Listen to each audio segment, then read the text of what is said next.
So, I'm gonna make this video about Antifa, the original Antifa, anti-fascists from before World War II, then Germany, in Nazi Germany to be specific.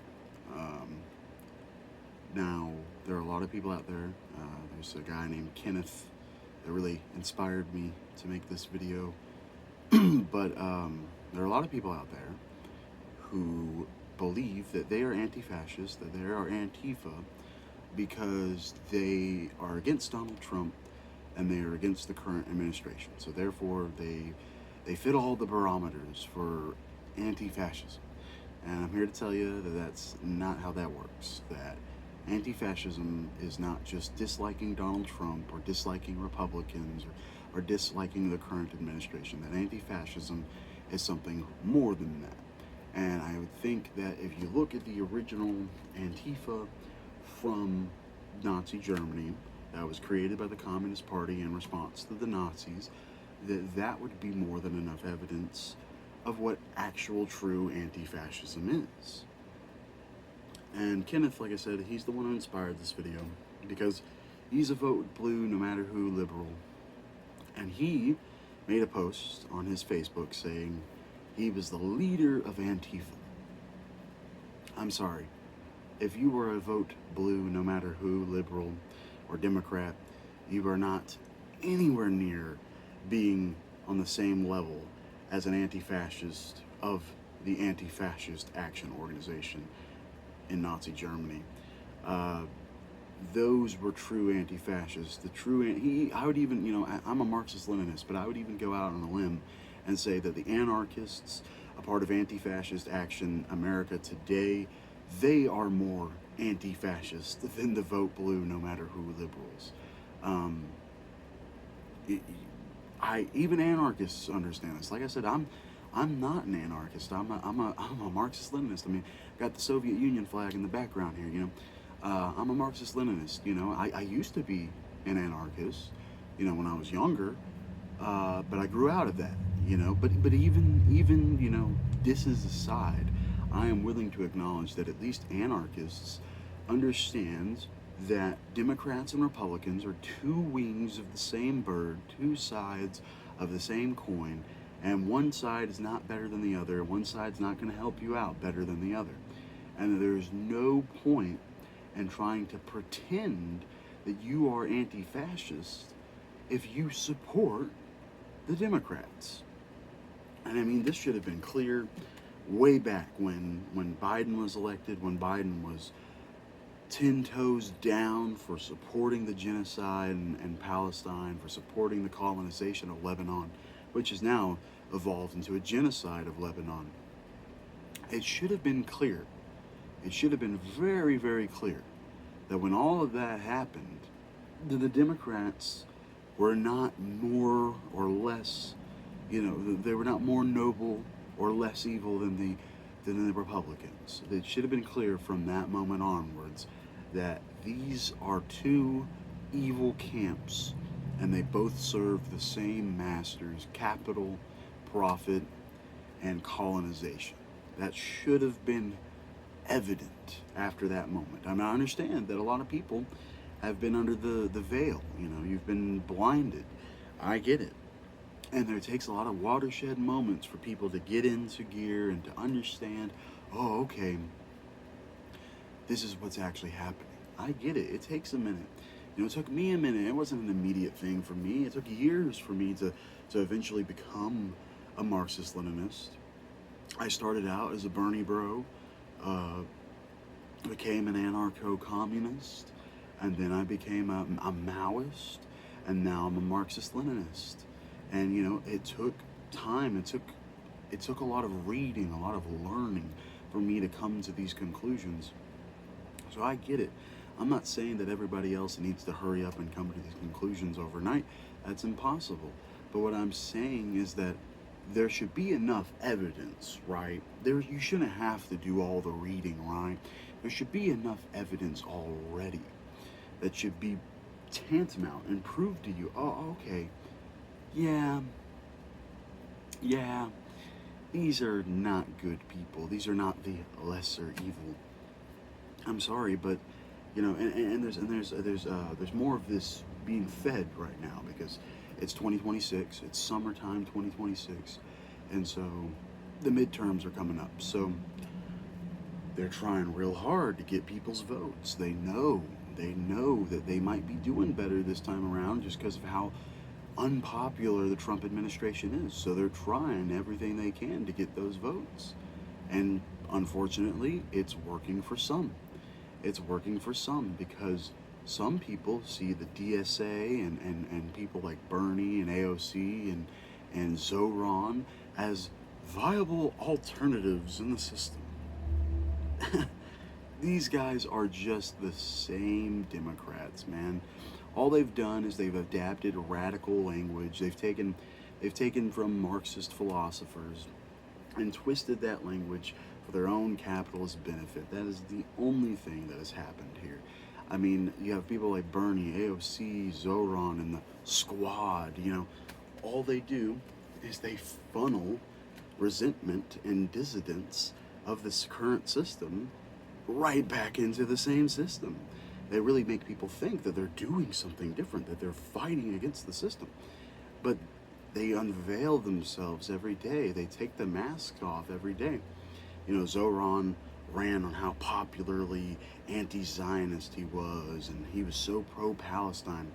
And then now he's like, oh, well, my hands are tied. I don't think I can arrest Benjamin Netanyahu, And maybe that's because Benjamin Netanyahu died and everything we see of him are just AI generated photos, right? You can't, and videos, you can't arrest a dead man.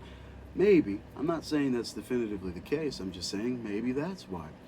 But for argument's sake, if BB is alive and he is just saying, oh, well, I can't, as mayor of New York, arrest him, okay, but there are things as mayor of New York that you can substantially do to make a difference, and you aren't doing those things. It just came out that he condemned Cuba and Venezuela as authoritarian dictatorships. I'm sorry. There is no such thing as a non-authoritarian dictatorship. I mean, calling a country an authoritarian dictatorship is an oxymoron. I mean, it's not an oxymoron, but it's just redundant. It's like calling yourself a democratic socialist. Socialism is inherently democratic. You don't need to call yourself a democratic socialist. And the reason why they call themselves democratic socialists is because they want to differentiate themselves from the so-called authoritarian socialists, the successful socialists, in other words, the ones that succeeded in building socialism, the ones that created socialist governments. Yes, they're authoritarian. And here's the thing. Authoritarian, totalitarian, these words, they're pejoratives, they're meaningless. They don't carry any weight to them anymore.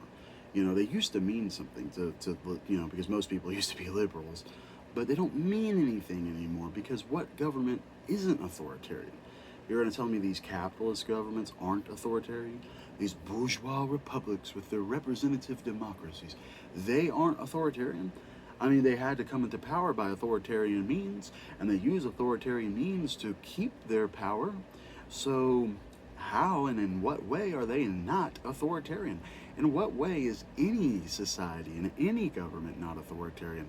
You have to have authoritarian means to make sure that your laws and ideals and beliefs are enacted. If a socialist government doesn't have an authoritarian enforcement, that socialist government doesn't last. We know this. We've seen what happened with Magnovština. We've seen what happened with Catalonia, and with the autonomous Shinmin region. We saw what happened with all these anarchist anarcho-communist experiments. We see what happens, and what happens is because they're decentralized, because they don't have an organized authoritarian enforcement, they crumble from the inside out, or sometimes from the outside in.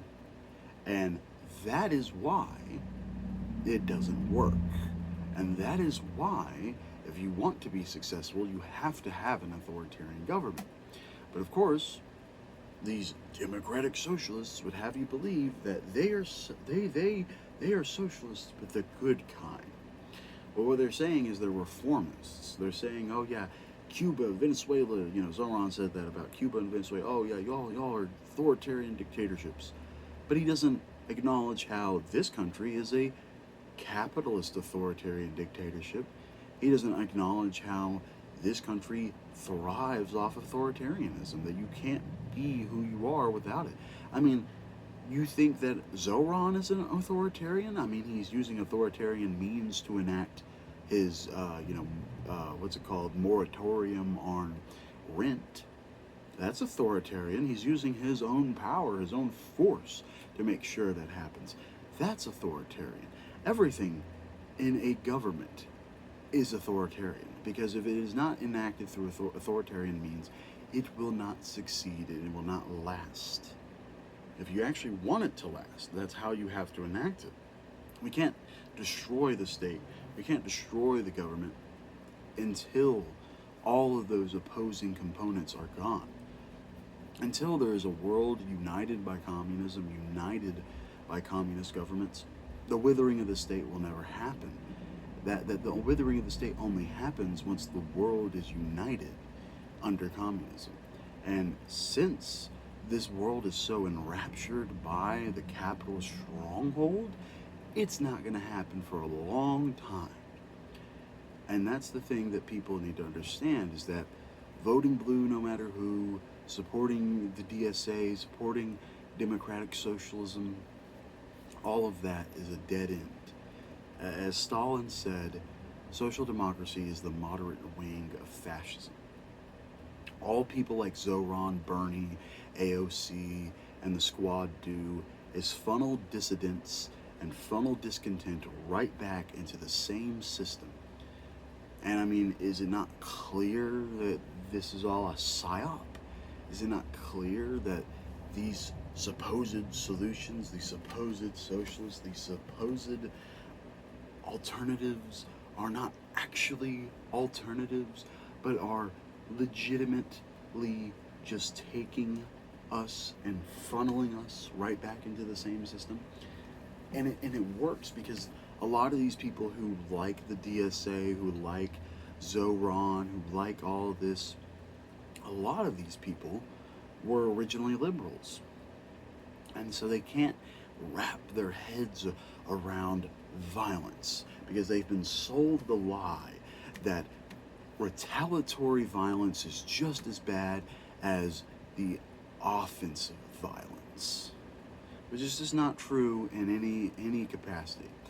The fact that the American society, the average American, has been brainwashed into believing that the slave uprising is just as bad as slavery is the biggest problem with this society.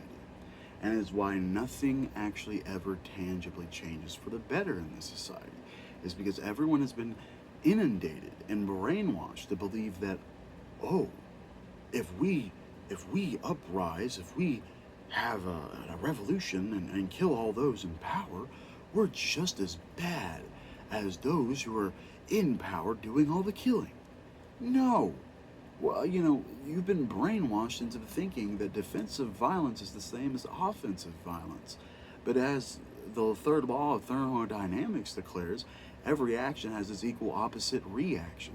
So if the action of slavery by the oppressing class is going on to the oppressed class, then of course the oppressed class will have a reaction to said action. Whether that is through civil rights and peaceful protesting, or whether it's through riots.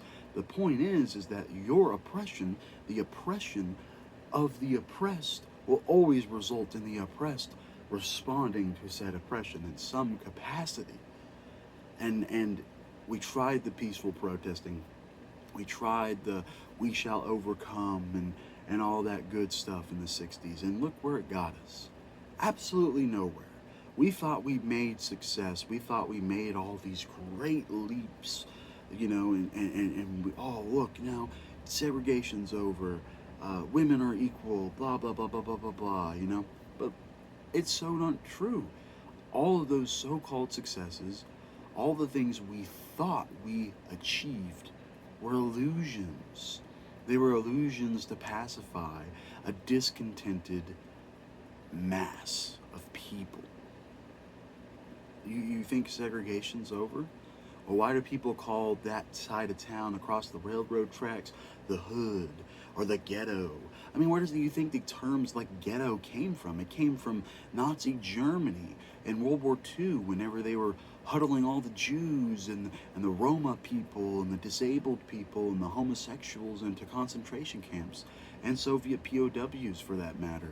I mean, that's where the term ghetto comes from, and to describe Jewish ghettos that the Nazis were huddling people into. And then you see what's happening with ICE, and you see what's happening now in the current day, and you see how redlining and gentrification works, and you think we're not segregated still? You think we've made progress? Why? Because there was a black female vice president, so we've made progress? No, we've only made progress for the top 1%. Now the top 1% can be black and a woman or trans or Native American. Yeah, the top 1% can now be any shade or stripe or size or color. They can be whatever now and still oppress the working masses. But the working masses still have to deal with all that they were dealing with before. The division, the prejudice, the racism, the sexism, the classism, all of it is still here. And the only difference that has been made is that those in power can avoid it now. But all of us toiling workers and masses, we still have to deal with it. So I don't understand how a liberal or a democratic socialist can sit here and think that we're making great strides in progress when everything has stagnated the same, and the only progress that has been made is that your representative is now black, or your representative is now a woman. Well, did that actually change the policy? Did that actually change on the ground how people are being treated by the government? No. Same system in place, same policies in place. Yeah, sure, now you got a black woman enforcing those policies, but the policies stayed the same. There was no tangible and meaningful change just because the person changed, you know? And that's what the vote blue, no matter who, the liberals, the democratic socialist crowd does not understand. And what they have to understand is that if you really do want to make a meaningful change in the system, you have to stop working within its confines. You have to stop working within the lines they want you to work within. Do you think that the Trump administration and the fascists are working within the lines that the system came up with them? No. I mean, I hate when liberals decry, oh, what Trump did today, it was unconstitutional. It was terrible. Of course it was. Of course it was terrible. Of course it was unconstitutional. But do you think they care? No, they don't care. They're going to keep doing the things they're doing because they know that Americans are either too lazy, apathetic, or they support it.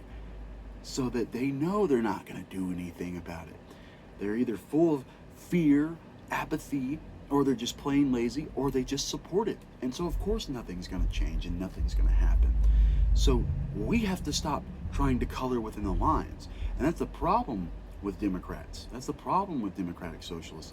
They get into power and they say, oh, well, we need the parliamentarian. We need this. We need that.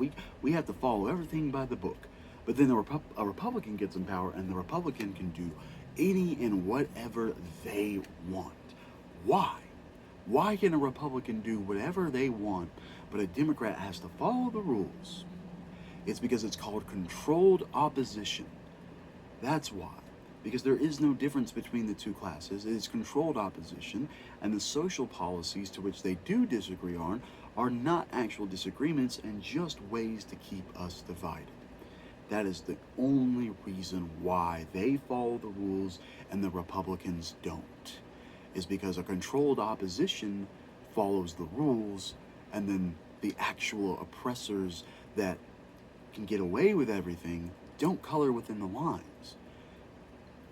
And that is why we shouldn't color within the lines. That if you want to be a socialist, a real socialist, not a democratic socialist, if you want to be an actual Marxist-Leninist, an actual agitator and dissident of the system, you actually have to start not coloring within the lines. You have to start working outside of the system. You have to start setting up organizations within your community that can directly combat the system. I mean, what do you think the Black Panthers did? Why do you think the Black Panthers were exterminated and framed the way they were? It was because they were a threat to the existing order, to the existing system. Why do you think schools have free lunches and free breakfast now? I mean, they don't even have free lunches and free breakfast now, but they used to. And why did they used to? Because the Black Panthers did it first. That's why. And now it's not even free. I remember when I was going to fucking public school, I had to pay $2.50 a day to get lunch. It's not even free anymore. It's not even free. And I mean, arguably, it was my dad who was paying for it, right? So I wasn't really paying for it. But the point is that someone was paying for it, and it wasn't the fucking school. It wasn't the public education system, and it wasn't the government. And the Black Panthers were doing all that out of the kindness of their hearts. They weren't asking, they weren't saying, hey, you got to give us $15 if you want this free breakfast. No, they said, hey, here's free breakfast. You're a part of this community, and we are going to provide for you. That's why the education system started doing that. And now we've gone so far astray from what was originally done that now we don't even have free school lunches or free school breakfasts anymore.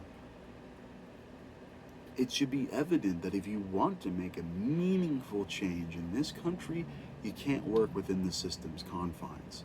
And so if you vote in the blue no matter who, if you support Bernie, AOC, Zoran, and the squad, if you are a reformist or a democratic socialist or a social democrat, whatever, they're all the same. They're all social democrats in my eyes, and they all are the moderate wing of fascism, as Stalin said.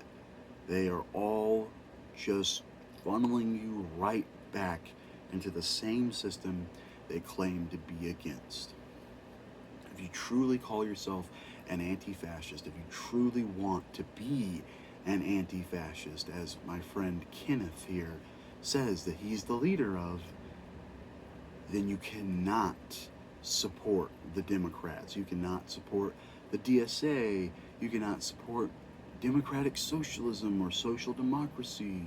You have to be a communist, and at the very least an anarchist, because at least anarchists can actually fathom how Democrats and Republicans and democratic socialists and social democrats are all one and the same, that they are all a part of the same bourgeois capitalist system, and that they are not at all going to challenge the system in any meaningful way. And if you want to challenge the system in any meaningful way, if you want to be a true socialist and a true anti-fascist, then you will start working outside the confines of the system. You'll start working with your local community and start organizing your workplaces and organizing your homes and where you live. If you live in an apartment, you would start organizing your tenants. You know, if you live within this neighborhood, you start organizing your neighbors. You start creating coalitions and organizations which can foment dual power against the current system, so that when the current system eventually collapses, those people have something to rely on other than your false promises about how, well, vote for me and I'll do this. You know, vote for me and I'll be the next great thing. But then when you actually get elected and come to power, you start criticizing Cuba and Venezuela as dictatorships and start saying, oh, my hands are tied, I can't do anything about Benjamin Netanyahu.